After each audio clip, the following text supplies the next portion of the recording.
So what's your full name? Gary Huseby. Okay, and were you drafted or did you enlist? I was drafted. How did you feel being drafted?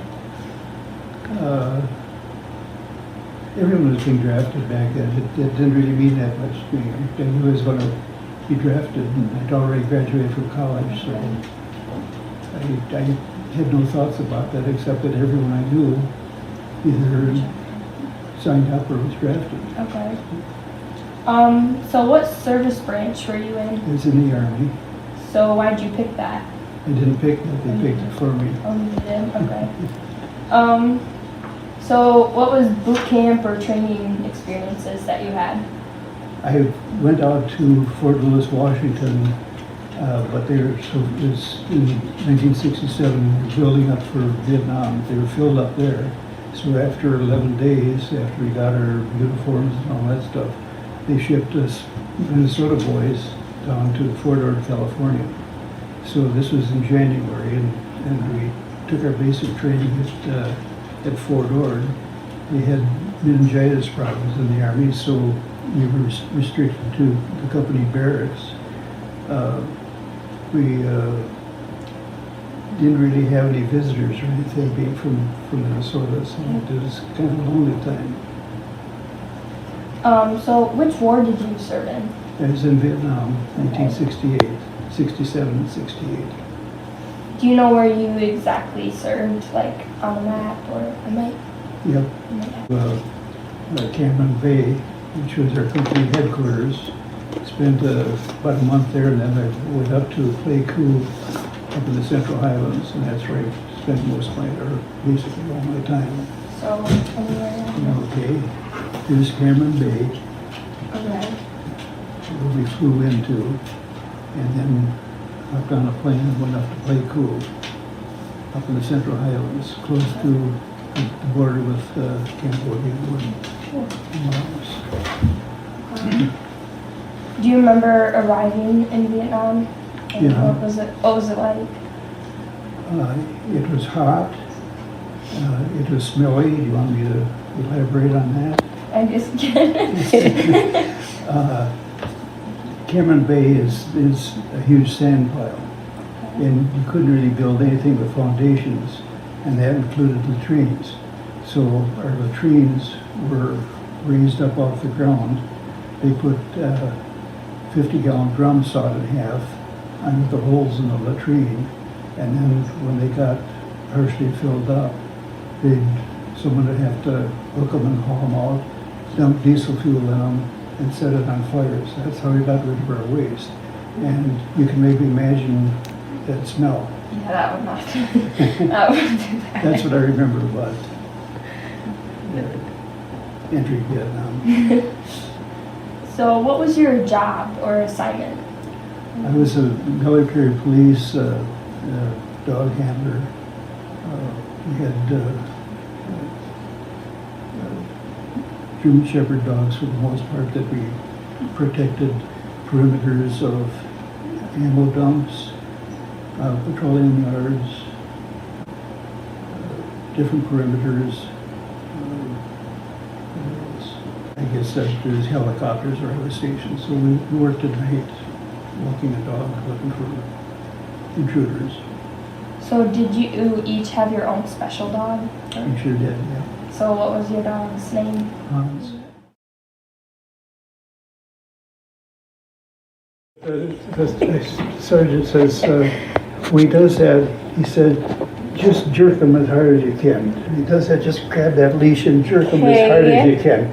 He said, you're not going to hurt him. He says, if you break his neck, we'll give you another. So he did that, old Hans. He tried to bite me like that. I hauled up on him, and I think he was kind of coming up, you know, kind of surprised. Yeah. What's happening here? He's an 82-pound dog. I picked him up, and he did a complete somersault. He landed on his feet like that, and was looking at what the hell. But he never bit me again. Kind of tease him, and we sometimes depending on where we're going, we load up on a 3/4 ton truck, which is like a big pickup, but had a bed with we could get, I don't know, 12 people in or whatever. Okay. And we'd had a muzzle on them to keep them from biting. And Yeah. you're sitting there with your dog between your legs and your M16 and keeping your dog from, calm, whatever. And this one guy, a couple of days, used to kind of get a kick out of it when they do just do that or something, and Hans would be on him. And I'd have to be holding him back. and this one guy, one night we were going out at 6 o'clock. I was going out early, and he's being smart with Hans. And he reached over and tapped him on the nose with the butt of his M16. I thought, oh, don't do that. And my hand slipped off the leash. And went after that guy. And the guy, and one thing you maybe notice when I'm working with the dog, the first thing I do is kind of put my hand, I didn't stick my fingers out. Yeah. And you're trained to do that with the dogs, you don't stick your fingers out like that. Well, this guy really stuck his hand out to push the dog away, and Hans went through his thumb. Hell, he says, I think your dog bit me. I said, you dumb. Right. Most of these dogs weren't purchased like they do now. The one I got, well, Hans, I found out where he came from. He came from a farm family in Indiana. Okay. Found out their name. Matter of fact, I think I wrote to them once. Oh. But it's people that have a dog that they don't want for whatever reason. Sometimes maybe they're a little too aggressive, or they just don't have room for another dog, or whatever. But most of them are gifts, and they're supposed to be German Shepherds are good German Shepherd types. But I saw one dog that had been part collie because he had really long, big dog. We had a couple dogs that were up over 100 pounds. Jeez. But like I said, mine was 82 pounds, and he is a solid dog. Was he like pure muscle? I mean, He was not as lean as your dog here. He was more compact. He was 82 pounds. We had my buddy Donis Montoya from Arizona. He had a dog that was part Red Bone Hound. I mean, and he bayed like a hound. He had big feet, and a droopy, so he was part hound. Wow. And there's another guy who had a small dog called Rinty. I remember him. Okay. And he was like a miniature German Shepherd, so he had a little bit of everything. But most of them were German. Okay. We've been back to Lackland Air Force base a couple of times and see what they're doing with the dogs there, which is unbelievable. And I've met some of the policemen in Rochester, and their dogs are my dogs and stuff. And it's unbelievable. One thing we saw, I think it was the last time we were back, we had a couple of our reunions down in San Antonio, so we go to Lackland Air Force Base. And our dogs were trained to bite anyone else except us. So you couldn't play around with other dogs at all. Are there any other memories you remember about going around the perimeter with your dog, or any? Yeah. One of the best memories, or worst memories, whatever, I was walking the trolling yard, the ammo dump on her early shift, which was 6 o'clock to midnight, and my dog alerted real hard on something down in tall elephant grass, and we'd had an ammo dump explode not too long before that, so I called back her headset radio to our headquarters to see if I could go and check it out, and they said, no, wait till I'll come out and check it with you. So we went down and checked out and the dog kept alerting, just jumping up in the air and going crazy. But we didn't find anything. And then when the guy came on to relieve me at midnight, I told him to be careful down there because my dog's really alerting. Well, he went down there, his dog alerted, he stopped, and he was shot through the forearm. So there was someone out there, and his dog maybe saved him because the dog alerted, and that stopped him. Otherwise, another step maybe would have gotten him dead center. It's scary. So how did you stay in touch with your family?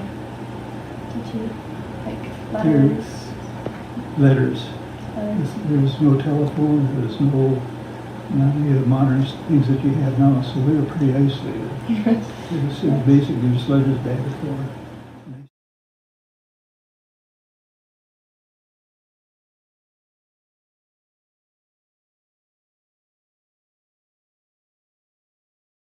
Still have, I unfortunately couldn't keep the letters that I received, but Bernice and the family kept letters that I sent home, so I have a good That's record cool. from Yeah. all those letters. So did you send those like monthly or weekly or daily? Well, Bernice was kind of important to me then, so it was maybe at least once a week, sometimes more than that. And family, it was, you know, once a month or whatever. Yep. What was the food like? Really pretty good. I think we had a lot of hidden stuff that was grown in the area, but I always thought the food in the mess halls was pretty decent. The only one that wasn't that great was because we worked till midnight, we'd get what they call midnight chow. And they'd send us to the mess hall, and they fixed powdered eggs, which were bad. You have to mix them with ketchup to eat them. Old bread and iced tea. You couldn't drink the water without having iced tea or something like that in it. That wasn't that great. And then after a while we got sea rations, which were the old rations used way back in the Second World War. And then later on we got what they call burp rations, long-range recon patrol. And these were the freeze-dried things like you have for camping now, Okay. that you could put in water and heat up. So those meals were not that great. Doesn't sound great. So how did people entertain themselves? So what did you do? We had basketball hoops. We had volleyball nets, so a lot of guys are pretty athletic and did a lot of that. There was a library. I checked books out of the library once in a while. We'd go to town. I guess they had movies and stuff in town, but I never went to anything like that. And that's about all I can tell you. Okay. What'd you do when you were in town? Just It was normally just walking around looking at things, observing people, which is kind of interesting. There's a lot of different shops that are interesting. Matter of fact, I ended up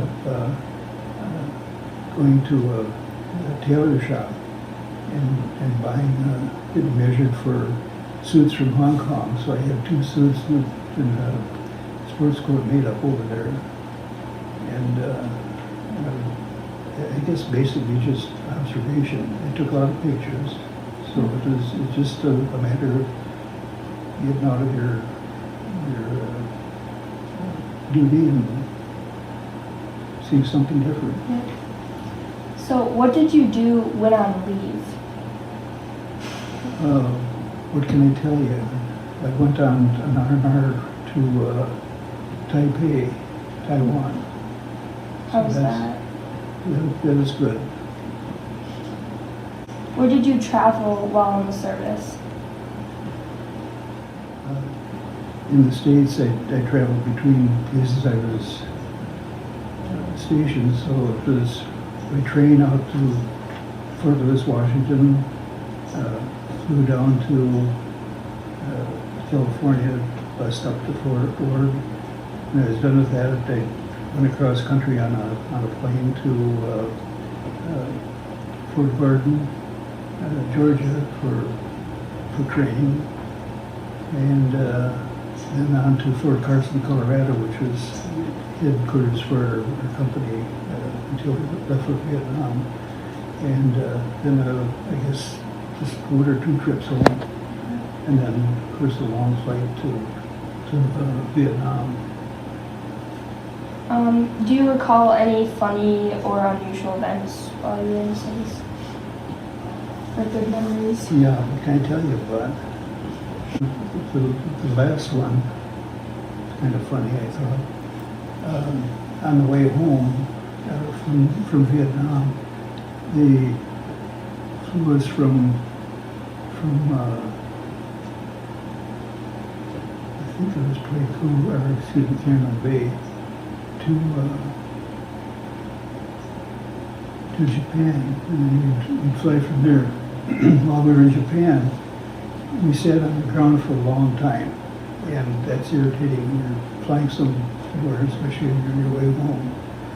We sat there for a long time, and we asked the sergeant, after about an hour, what's going on? And I heard me moving. He said, the pilot doesn't like the sound of that, the left engine, so we're looking for a new pilot.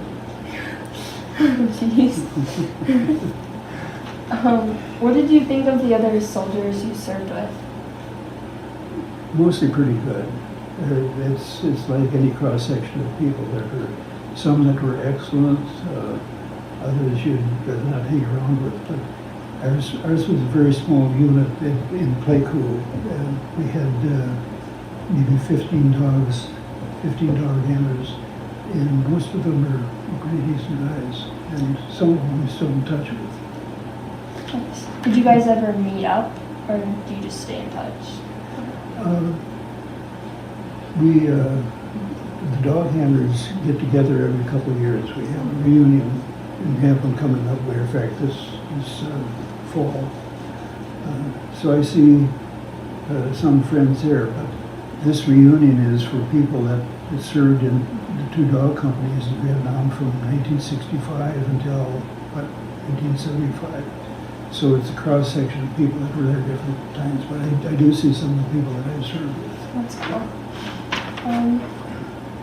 What was your most memorable experience while you were there? Favorite one? I maybe told you about the one working in the ammo dump, but one that really sticks in my mind that was really very depressing. Well, it was shortly after this, after the guy got shot in the arm, a couple of us went up to the hospital in Pleiku, the base hospital, to visit him. And while I was there, you walked through a big area, and you didn't have individual rooms, so you had patients, just kind of stacked up. And you had the good army nurses and doctors and everything there. Walking through there, and I saw this one guy laying kind of propped up in a bed. I think he was completely naked. He had opened up from about his neck all the way to his groin, and the suturing they used looked like cable. I mean, it was that thick, and I thought he was just gray. And I thought, is that poor guy even alive?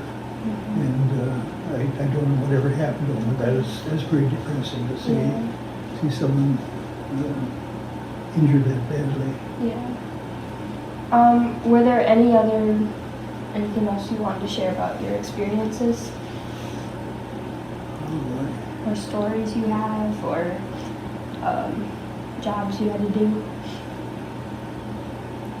There's just too many of them. One of the interesting things I did was a lot of us would volunteer to fly door gunner on helicopters. It was maybe illegal to do, but just to kind of do something different.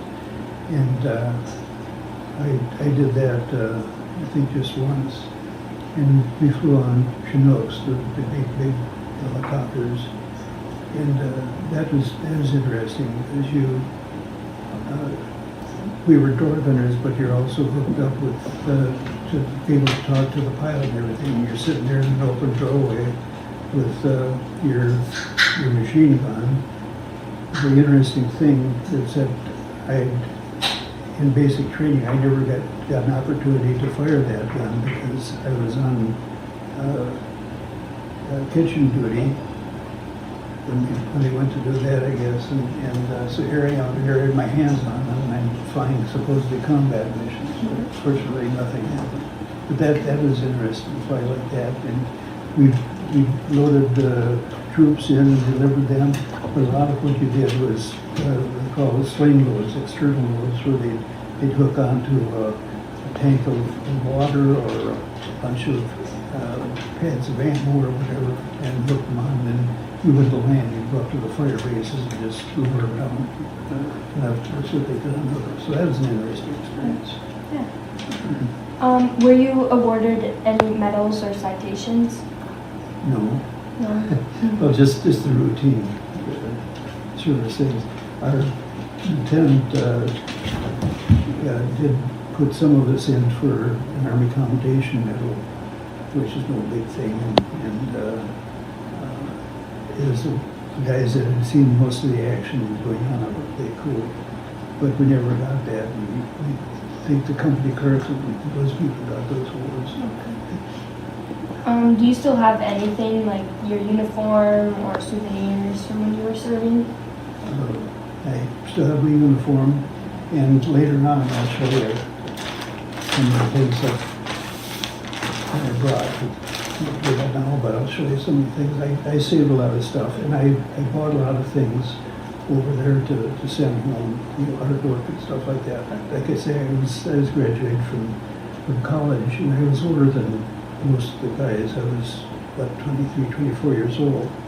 I was 25, I guess. So I had a little bit different interests than, the 18 and 18-year-olds, I guess.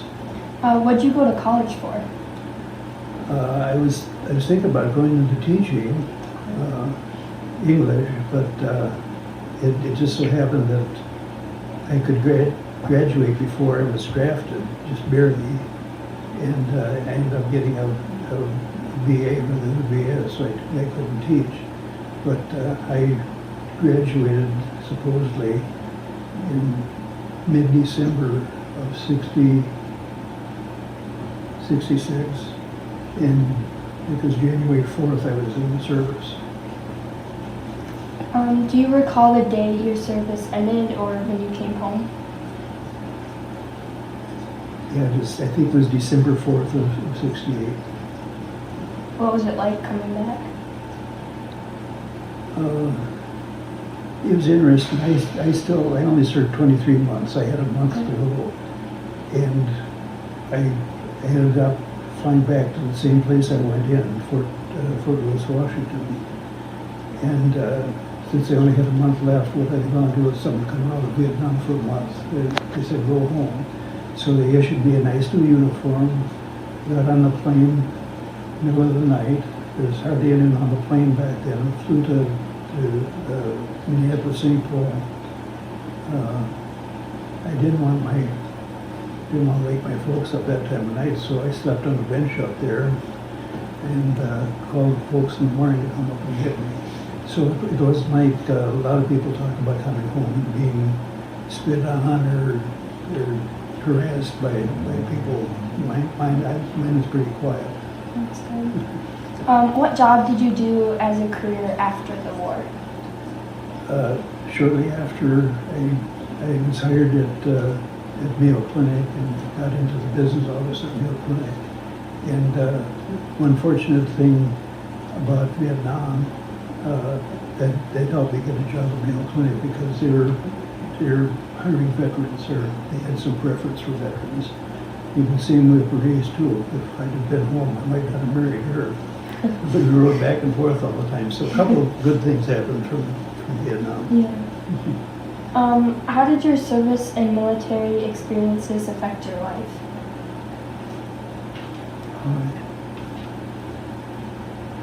That's a hard question. I think it was pretty positive. I mean, there's a lot of bad things that happened. I think Vietnam was a big mistake for one thing.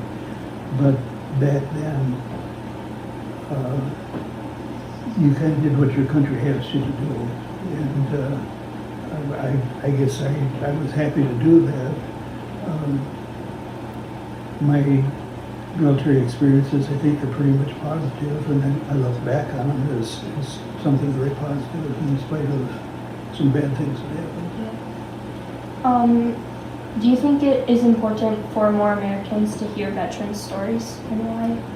Oh, I certainly do, because I look back at what happened with World War II vets and all the people I knew from the Adams area that served in in the Second World War, and we didn't hear much about them until much later on. So I think it's very important that these stories be heard from anyone that served. Is there anything else you'd like to add? Or? Some things that still bother me is that, like I say, I think, and I think it's been proven by, in a lot of different ways, that Vietnam was not a good decision. There's a lot of errors made there, and it kind of bothers me that there's still a lot of people, a lot of vets I know that are just feel that we won over there, and it was the politicians that lost this war, lost the war for us, and that sort of thing. And that's not right. But there's people that have all sorts of different ideas on all sorts of different things, and that's one of them. So, did you do any other dog training after you got out of the war? Have a dog? No, we had dogs, but nothing like an attack dog, nothing like a German Shepherd. Not until I met you folks.